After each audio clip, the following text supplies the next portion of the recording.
గులాబీలు good bye, నాటకాలు జాంతానాయి. Assembly సమావేశాల రెండో రోజే బీఆర్ఎస్ ట్విస్ట్ ఇచ్చింది. మొత్తం సెషన్ను బహిష్కరిస్తున్నట్టు ప్రకటించింది. కడుపులో విషం, కళ్లలో విషం అంటూ సీఎం రేవంత్ విమర్శలు గుప్పిస్తుంటే స్పీకర్ ప్రొటెస్ట్ తెలిపే అవకాశం కూడా ఇవ్వలేదు అంటూ సభ నుంచి వాకౌట్ చేసింది బీఆర్ఎస్. ముఖ్యమంత్రి పేరెత్తితే మైక్ ఇవ్వనని స్పీకర్ చెప్పారని, ఆ మాత్రం దానికి సభకు వెళ్లడం దేనికన్నారు హరీష్ రావు. మరోవైపు బీఆర్ఎస్ వ్యాఖ్యలకు కౌంటర్ ఇచ్చిన మంత్రులు నీటి బండారం బయటపడుతుందనే పలాయనం చిత్తగించారన్నారు. ముఖ్యమంత్రి గారు మాట్లాడుతూ ఏం మాట్లాడింది సార్? ఇప్పుడు ఆయన మాటలు అసలు మూసి కంపు కంటే ముఖ్యమంత్రి గారి మాటల కంపు ఎక్కువ సార్. అది వినడం చాలా కష్టం. క్వశ్చన్ కు సంబంధించి మాట్లాడుతా అంటే మీకు మైక్ ఇస్తాను. మీరు ముఖ్యమంత్రిని విమర్శిస్తా అంటే నేను మైక్ ఇవ్వను. ముఖ్యమంత్రిని విమర్శిస్తా అంటే మైక్ ఇవ్వను.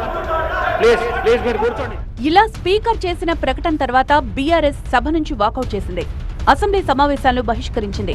అసెంబ్లీ నుంచి పాదయాత్రగా గన్ పార్క్ కు వెళ్లి నిరసన తెలిపిన బీఆర్ఎస్ ఎమ్మెల్యేలు మొత్తం సెషన్ కు హాజరు కాకూడదని నిర్ణయం తీసుకున్నట్లు ప్రకటించారు. సభలో స్పీకర్ బీఆర్ఎస్ గొంతు నొక్కినందుకే సమావేశాలను బహిష్కరించామన్నారు BRS deputy floor leader Harish Rao. Speaker గారి పక్షపాత వైఖరికి నిరసనగా ఈ శాసనసభ ఈ సెషన్ ను బీఆర్ఎస్ పార్టీ బహిష్కరించాలని నిర్ణయం తీసుకున్నది.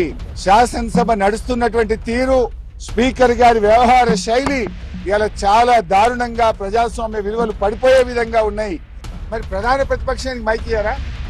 అంటే మీరు సభ ఏంది, బీఆర్ఎస్ పార్టీకి మైక్ ఇయ్యము, బీఆర్ఎస్ పార్టీ మాట్లాడొద్దు అనే పద్ధతి ఉంటే మరి మేము సభకు ఎందుకు రావాలి? పైగా మేము పోరాడి మైక్ తీసుకుంటే మీరు ముఖ్యమంత్రిని విమర్శించొద్దు అంటాడు. ఇది ఎక్కడి పద్ధతి? అంటే ఇలా రాహుల్ గాంధీ గారు పార్లమెంట్ లో ప్రధానమంత్రిని విమర్శిస్తారు. బీఏసీలో చర్చించింది ఒకటైతే సభలో జరుగుతోంది మరొకటన్నారు బీఆర్ఎస్ నేతలు. గంటన్నర దాకా బీఏసీ మీటింగ్ కు ప్రభుత్వం రాలే. బీఏసీ మీటింగ్ లో తీసుకున్న నిర్ణయాలు వేరు. ఈ రోజు శాసనసభలో బీఏసీ నిర్ణయాలని చెప్పి పెట్టింది పూర్తిగా వేరుగా పెట్టారు. బీఏసీలో 7 రోజులు అసెంబ్లీ నడుపుతామని, తర్వాత మళ్లీ బీఏసీ పెట్టి ఎన్ని రోజులు జరపాలో నిర్ణయిస్తామని బీఏసీలో నిర్ణయం జరిగింది.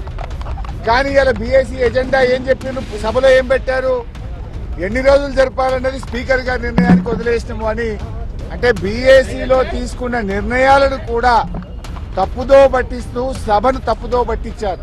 నదీ జలాల్లో బీఆర్ఎస్ బండారం బయటపడుతుందని సభ నుంచి పలాయనం చిత్తగించారన్నారు మంత్రి జూపల్లి కృష్ణారావు. కృష్ణా జలాలపైన, పాలమూరు జలాలపైన మీరే వీరాలు పలికి రాజకీయ పబ్బం కోసం మాట్లాడి ఇలా అసలు వాస్తవం బయటపడుతుంది. చర్చపై చర్చలో మాట్లాడితే వాస్తవాలు బయటకు వస్తాయి. సాక్ష్యాలతో సహా మీ సంతకాలతోటి, మీ లెటర్లతోటి ఢిల్లీకి ఏం రాసిండ్రు, ఏమి ఇచ్చిండ్రు, నిధులేం ఖర్చు పెట్టిండ్రు, ఎవరికేం చేసిండ్రు, ఎంత దోపిడీ జరిగింది, ఇవన్నీ కూడా మొత్తం బండారం బయటపడుతుందని చెప్పనే శాసనసభకు రాకుండా తప్పించుకోవడం కోసం మాత్రమే ఈరోజు మీరు చేసిన డ్రామా స్పష్టంగా కనపడతా ఉంది. శనివారం తెలంగాణ భవన్లో పవర్ పాయింట్ ప్రెజెంటేషన్ ఇస్తామన్న బీఆర్ఎస్ నేతలకు కౌంటర్ ఇచ్చారు మంత్రి వాకిటి శ్రీహరి. ప్రతి ఒక్కరి పవర్ పాయింట్ ప్రజెంటేషన్ ద్వారా ఏం జరిగింది? ఈ రోజు తెలంగాణలో ఉన్నటువంటి మూలలో ఉన్న నాయకునికి నీళ్ళు ఎంత వస్తున్నాయి, ఎందుకు పరిమితులు దొరికినాయి, ఎక్కడ నీళ్ళకి చెక్ డ్యామ్ కట్టుకున్నాం, ఎక్కడ డ్యాములు కట్టాలి, ఏ నీళ్లు ఎంత వాడుకోవాలి, ఎన్ని రకాలుగా వాడుకోవడానికి అవకాశం ఉందో ఈరోజు ప్రజలకంతా తెలిపినాం. కాబట్టి ఈ విద్య అందరికీ తెలిసిపోయింది. ఇక మాదేం నడవదు, మేము చెప్పిన దానికి ఏమీ విలువ ఉండదని చెప్పేసి వెళ్ళిపోయే కార్యక్రమం తీసుకున్నారు. కానీ ఇంతకుముందు పెద్దలు చెప్పినట్టు ఈ ఉమ్మడి పాలమూరు జిల్లా, నల్గొండ జిల్లా, ఖమ్మం జిల్లా ప్రజలు వీక్షిస్తూ ఉన్నారు.